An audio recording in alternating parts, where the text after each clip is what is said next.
Hello friends, welcome to Sai Kiruba's kitchen.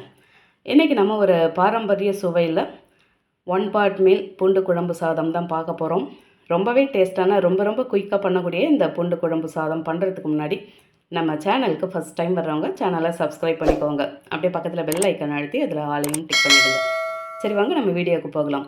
இந்த பூண்டு குழம்பு சாதம் பண்ணுறதுக்கு ஒரு பாத்திரத்தில் 1 கப்பு சீரக சம்பா அரிசி எடுத்து கழுவிட்டு அதை 1/4 மணி நேரம் ஊற வச்சுருவோம். இது ஊறட்டும். இந்த பக்கம் புளியை ஊற வச்சுக்கலாம். ஒரு நெல்லிக்காய் அளவுக்கு புளி எடுத்துகிட்டு இதை ஊற வச்சு நல்லா திக்காக கரைச்சி எடுத்துக்கலாம். அது ஒரு 4 டேபிள் ஸ்பூன் போல் வரட்டும். இந்த அளவுக்கு திக்காக கரைச்சி எடுத்து தனியாக வச்சாச்சு. இப்போ அடுப்பில் ஒரு பேனை சூடு பண்ணி அதில் 2 ஸ்பூன் நல்லெண்ணெய் விட்டு எண்ணெய் சூடான பிறகு ஒரு முழு பூண்டை தோல் உரித்து சேர்த்து கூடவே 7 சின்ன வெங்காயமும் சேர்த்து இதை அப்படியே சாஃப்டாக வதக்கி விட்டுக்கலாம். இப்போ வெங்காயமும் பூண்டும் ஓரளவு வதங்கி வந்தாச்சு. 1 கப்பு தக்காளியை பெருசாக கட் பண்ணி சேர்த்து கூடவே 7 காஞ்ச மிளகாய் நான் சேர்க்குறேன்.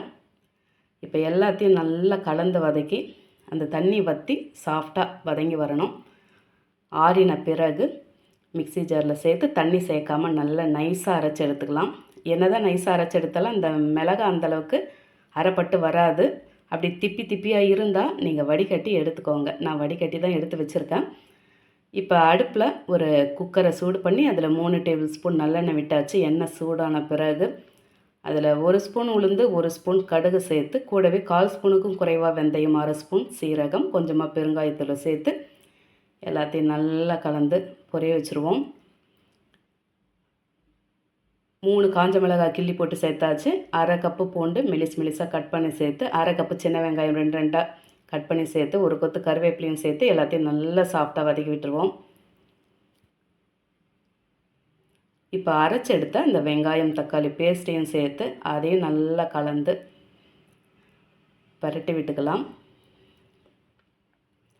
1 ஸ்பூன் குழம்பு மிளகாய்த்தூள், 1/2 ஸ்பூன் காஷ்மீர் மிளகாய்த்தூள், 1/2 ஸ்பூன் வத்தக்குழம்பு பொடி, 1/4 ஸ்பூன் மஞ்சள் தூள், உப்பு தேவையான அளவுக்கு சேர்த்து இப்போ எல்லாத்தையும் நல்லா ஒரு முறை கலந்து எண்ணெய் பிரிஞ்சு நல்லா வதங்கி வரணும். அந்தளவுக்கு அது வதங்கி வரட்டும்.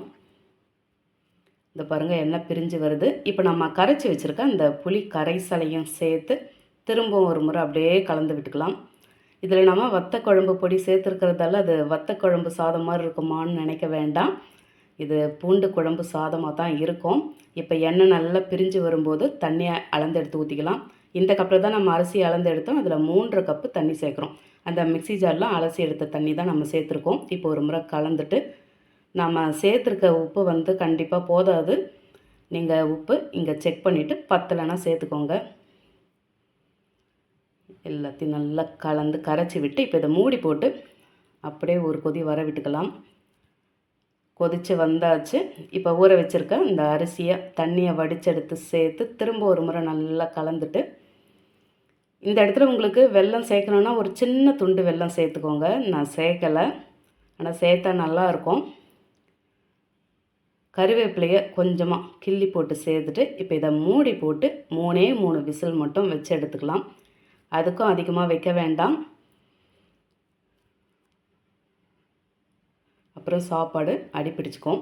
அவ்வளோதான், 3 விசில் வெட்டு எடுத்தாச்சு. இப்போ கட் பண்ணி வச்சுருக்க கொத்தமல்லி தூவி கலந்து இறக்குனாக்கா நம்மளோட பூண்டு குழம்பு சாதம் எவ்வளோ சூப்பராக ரெடி ஆகிடுச்சு பாருங்கள். நம்ம சாதாரணமாக பச்சரிசியில் அந்த பூண்டு குழம்பு சாதம் பண்ணால் அது ஒரு டேஸ்ட்டில் வரும். ஆனால் இந்த சீரக சம்பா அரிசியில் பண்ணும்போது அது உண்மையாகவே ஒரு தனி டேஸ்ட்டுன்னு தான் சொல்லணும். வாயில் போட்டால் அப்படி வழிக்கிட்டு கரைஞ்சி போகுது. நீங்கள் எந்த பச்சரிசியில் பண்ணாலும் ஒரே ஒரு முறை இந்த சீரக சம்பா அரிசியை சேர்த்து பண்ணி பாருங்கள். அப்போ தான் இன்றைக்கி நம்ம இந்த வீடியோவில் பண்ணியிருக்க அதே பூண்டு குழம்பு சாத டேஸ்ட்டு உங்களுக்கும் கிடைக்கும்.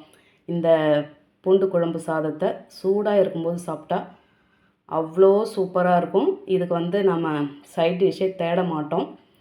அப்படியே வேணும்னாலும் இதுக்கு இந்த சுட்டாப்பளம், பொரிச்சாப்பளம், அப்புறம் இந்த கோஸ் பொரியல் மாதிரி வச்சு சாப்பிட்லாம். இல்லாட்டி ஒரு ஆம்லெட் கூட வச்சு சாப்பிட்லாம்.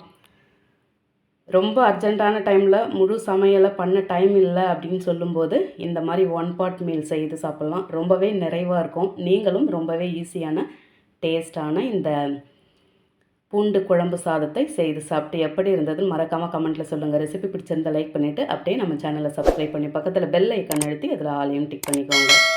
தேங்க்ஸ் ஃபார் வாட்சிங்.